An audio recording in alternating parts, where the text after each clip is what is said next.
레위기서 24장 1절서부터 14절까지의 말씀을 읽고 제가 말씀 나누도록 하겠습니다. 여호와께서 모세에게 말씀하여 이르시되 이스라엘 자손에게 명령하여 불을 켜기 위하여 감람을 찌어낸 순결한 기름을 네게로 가져오게 하여 계속해서 등잔불을 켜둘지며 아론은 회막안 증거궤 휘장 밖에서 저녁부터 아침까지 여호와 앞에 항상 등잔불을 정리할지니 이는 너희 대대로 지킬 영원한 규례라. 그는 여호와 앞에서 순결한 등잔대 위에 등잔들을 항상 정리할지니라. 너는 고운 가루를 가져다가 떡 12개를 굽되 각 덩이를 10분의 2 에바로 하여 여호와 앞 순결한 상 위에 2줄로 한 줄에 6씩 진설하고 너는 또 정결한 유황을 그 각 줄 위에 두어 기념물로 여호와께 화제를 삼을 것이며 안식일마다 이 떡을 여호와 앞에 항상 진설할지니 이는 이스라엘 자손을 위한 것이요 영원한 언약이니라. 이 떡은 아론과 그의 자손에게 돌리고 그들은 그것을 거룩한 곳에서 먹을지니 이는 여호와의 화제 중 그에게 돌리는 것으로서 지극히 거룩함이니라. 이는 영원한 규례니라. 이스라엘 자손 중에 그의 어머니가 이스라엘 여인이요 그의 아버지는 애굽 사람인 어떤 사람이 나가서 한 이스라엘 사람과 진영 중에서 싸우다가 그 이스라엘 여인의 아들이 여호와 이름을 오독하며 저주함으로 무리가 끌고 모세에게로 가니라. 그의 어머니 이름은 슬로미시요 단지파 디브리의 딸이었더라. 그들이 그를 가두고 여호와의 명령을 기다리더니 여호와께서 모세에게 말씀하여 이르시되 그 저주한 사람을 진영 밖으로 끌어내어 그것을 들은 모든 사람이 그들의 손을 그의 머리에 얹게 하고 온 회중이 돌로 그를 칠지니라. 아멘. 오늘 24장은 사실은 하나는 율법에 대한 내용이고 또 뒷부분은 한 사건이 일어나서 그 사건을 처리하는 과정 가운데 어떻게 그 율법을 행해야 하느냐라고 하는 실제적인 이야기가 하나 삽입해서 들어와 있습니다. 오늘 여기에 뒷부분에 보면 이렇게 하나님께서 이런 결정을 내려서 이 사람을 이렇게 처리할 수밖에 없었던 것이 어떤 이유일까? 우리가 볼 때에는 잔인하게 들리기도 합니다. 만약에 신약 시대에 이런 이야기가 있다면 뭐라고 사람들이 데모하고 또 항의하고 시위하고 그랬을 것입니다. 그러나 이때는 구약 시대요. 또 율법이 시행되고 또 율법이 지켜져야 되는 첫 번째, 물론 그 뒤에도 이런 것은 쭉 진행이 됐습니다만 이 때문에 이러한 면에서 상당히 율법에 근거한 모든 것들이 하나씩 시행되어야만 했습니다. 우리는 은혜의 시대에 살고 있죠. 따라서 우리가 율법의 시대에 살고 있지 않다는 것이 얼마나 감사한지 한편으로는 생각할 수 있습니다. 여기 나오면 하나님의 이름을 모독했다. 지금 하나님의 이름을 모독하는 일이 얼마나 많습니까? 그렇지만 하나님이 직접 처분하시지 않잖아요. 그렇다고 그들의 죄가 없다는 것도 아닙니다. 단 하나님께서 오래 참으심으로 기다리고 계시다는 것을 우리는 알 수 있습니다. 구약의 죄나 신약의 죄나 죄질은 똑같고 죄의 중량도 똑같습니다. 죄는 여전히 죄입니다. 다만 하나님께서 모세에게 주신 율법에 의해서 그 백성들이 아직 어리기 때문에 율법대로 살아가는 것을 배우게 하시기 위해서는 율법의 시대와 지금 우리에게 많은 자유를 주시고 그 자유에 대한 책임을 나중에 한꺼번에 물으신다는 그 차이뿐입니다. 그때그때 묻는 것과 나중에 한꺼번에 묻는 것, 어느 것이 더 무서운 일인지 사실은 잘 판가름이 되지 않습니다. 그러나 우리에게 주신 이 자유가 은혜인 건 틀림없습니다. 분명히 하나님께서 오래 참으신 건 맞습니다. 그러나 영원히 참으시진 않습니다. 언젠가는 다 생분할 날이 옵니다. 그런 점에서 우리에게 주신 기회가 참 얼마나 귀한 것인지, 이걸 함부로 쓰지 않는 것이 얼마나 하나님 아버지 앞에서 은혜를 아는 사람인지 우리는 그 한 한 가지를 판가름해도 알 수가 있을지 모릅니다. 오늘 그러나 그 사건보다 더 우리의 삶에 관심을 두어야 될 부분이 있다면 바로 앞부분에 나와 있는 등잔대와 그리고 뒤에 진설병을 올려놓는 이 테이블, 꼭 이런 테이블 모양이라고 할 수는 없지만 이렇게 놓아있던 이 두 군데 놓아있던 바로 이 부분에 관하여서 특별히 강조하고 있는 이유가 있습니다. 오늘 여기 보면 여러분이 그냥 읽고 지나갈 수도 있는 아주 단순한 단어 하나가 눈에 띌 수 있습니다. 한 여기에 우리 강조할 내용은 한 두 가지가 되지만 제가 먼저 강조할 내용이 3절에 보면 아론은 회막안 증거계 휘장 밖에서 저녁부터 아침까지 여호와 앞에 그 다음 나온 낱말이 무엇입니까? 항상이란 단어입니다. 그 다음에 4절에도 뒤에 가보면 등잔들을 항상 정리할지니 항상이란 단어가 나오고요. 또 8절에도 보면 안식일마다 이 떡을 여호와 앞에 항상 진설할지니 라고 항상이란 단어가 여기에 나와 있습니다. 그냥 우리는 그냥 늘 놓는 건가 보다라고 그냥 단순한 부사로 우리가 생각할 수 있습니다. 하지만 이 단어를 한번 우리가 곰곰이 곰씹어 보기를 원합니다.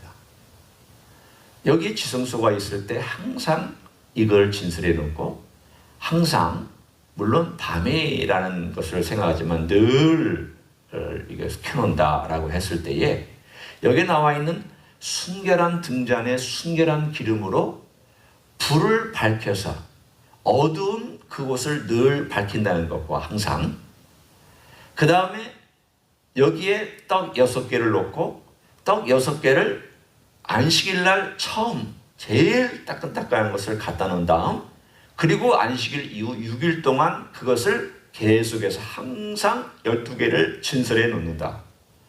그러면 이 항상이라는 것은 두 가지 의미를 우리가 보통 내포한다 할 수 있습니다. 하나는 항존하다, 항존성. 예를 들어서 하나님께서 항상 계시다. 그러면 항존성입니다. 영원히 계시는 하나님. 그러나 또한 항상이란 말은 지속성을 의미하기도 합니다. 늘 지속적으로 오늘도 항상 그렇게 행한다. 지속적으로 행하는 이 두 가지 의미를 보통 우리가 얘기할 수 있습니다. 여기서는 하나님을 의미할 때는 두 가지가 다입니다. 하나님의 영원하심을 상징하는 뜻이죠. 하나님의 영존하심을 상징하는 뜻이고 그러나 그 영존하신 하나님께서 또한 지속적으로 그 백성들과 함께 계시다는 것을 빛으로 음식으로 항상 계시다는 것을 말씀해 주고 있습니다.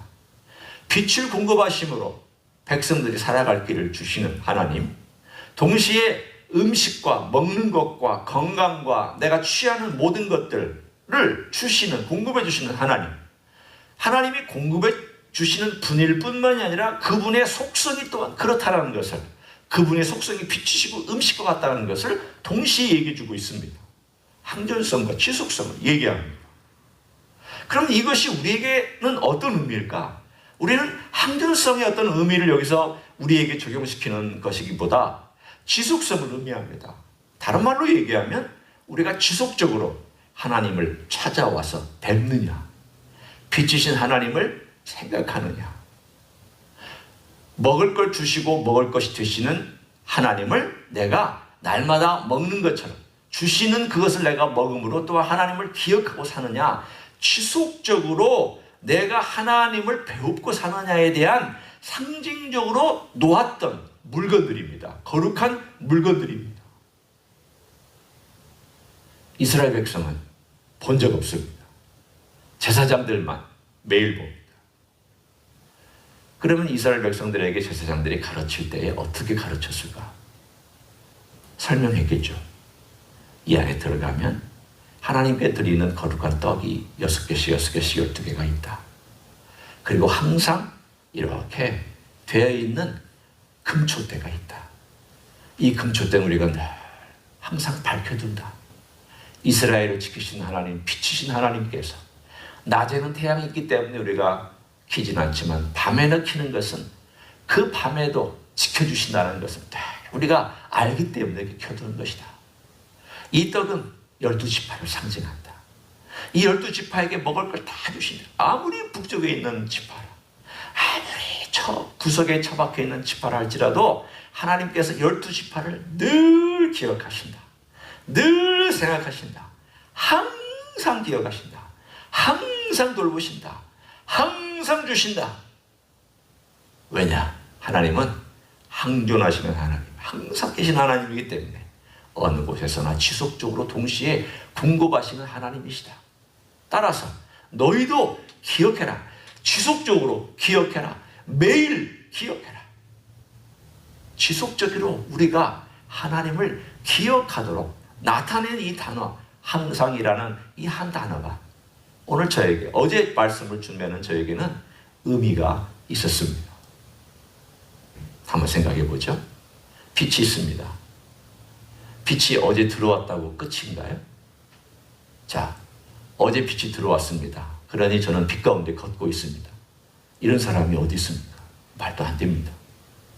빛은 지금 들어와야 됩니다. 제가 빛이 들어왔기 때문에 여러분을 볼 수 있는 거죠. 눈을 한번 생각해 봅니다.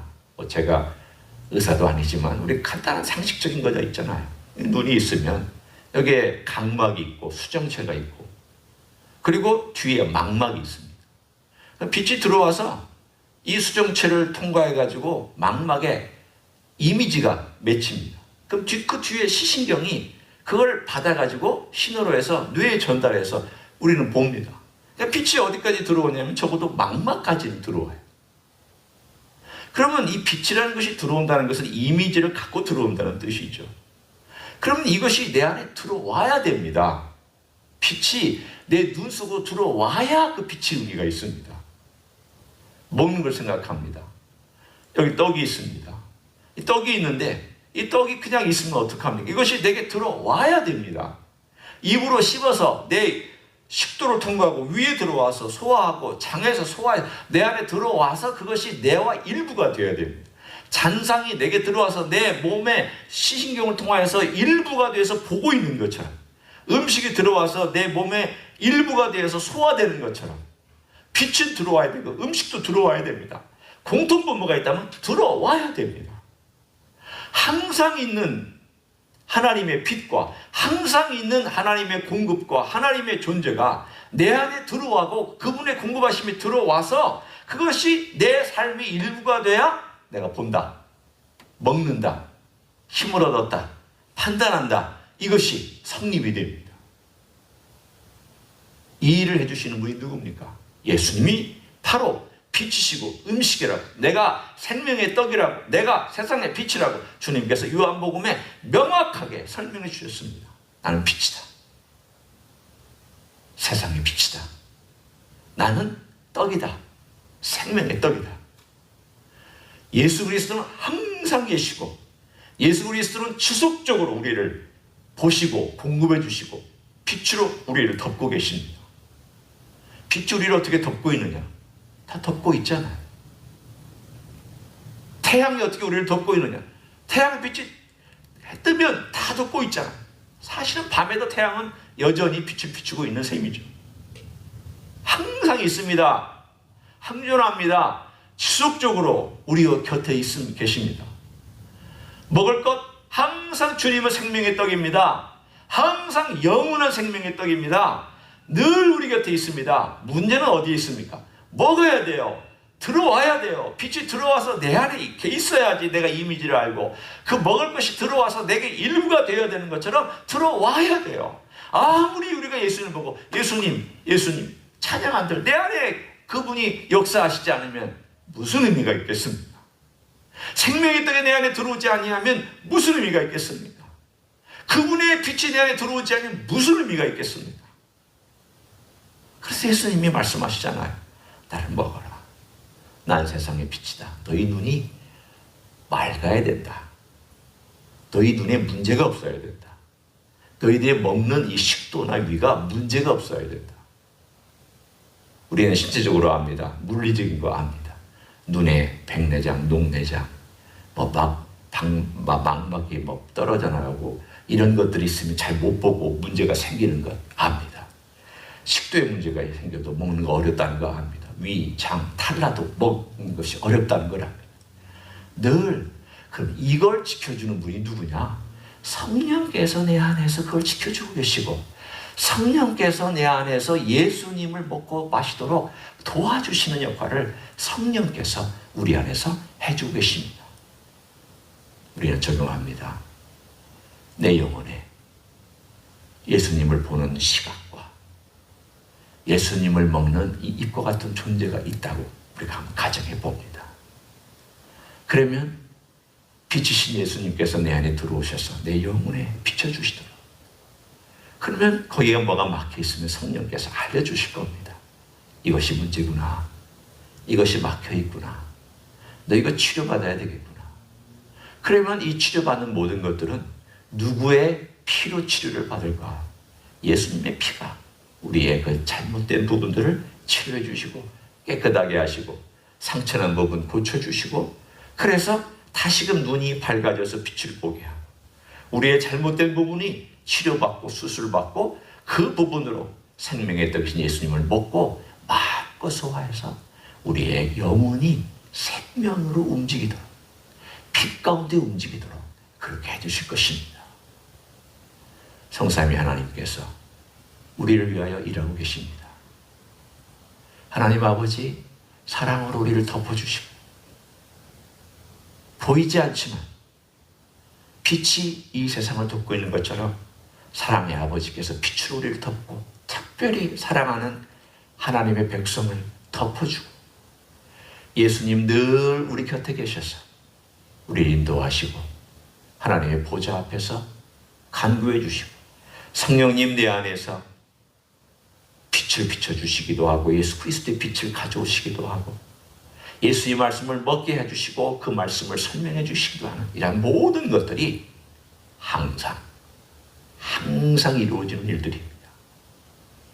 오늘 우리가 하루 다시 한번 이 하루 동안 집안에 계실 때에도 또 직장에 가실 때에도 모든 것 하실 때에도 나는 항상 예수님의 빛을 내 눈으로 받고 있느냐?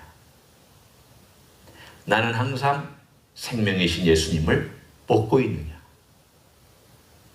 내 스스로가 한번 체크하시고, 주님, 제가 주님과의 관계에서 여전히 멀리 있다면 이제는 주님이 제 안에 오십시오.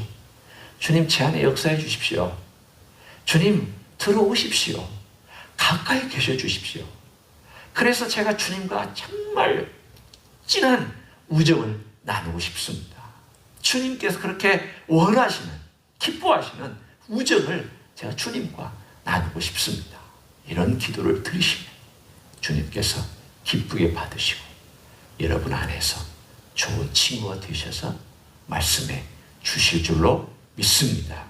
그런 삶을 살아가시기를 예수님의 이름으로 간절히 축원합니다. 기도합니다. 하나님 아버지, 감사합니다. 사랑으로 우리를 덮어주십니다. 예수님 감사합니다. 십자가 위에서 우리를 위하여 보혈 흘려주신 은혜를 감사드립니다.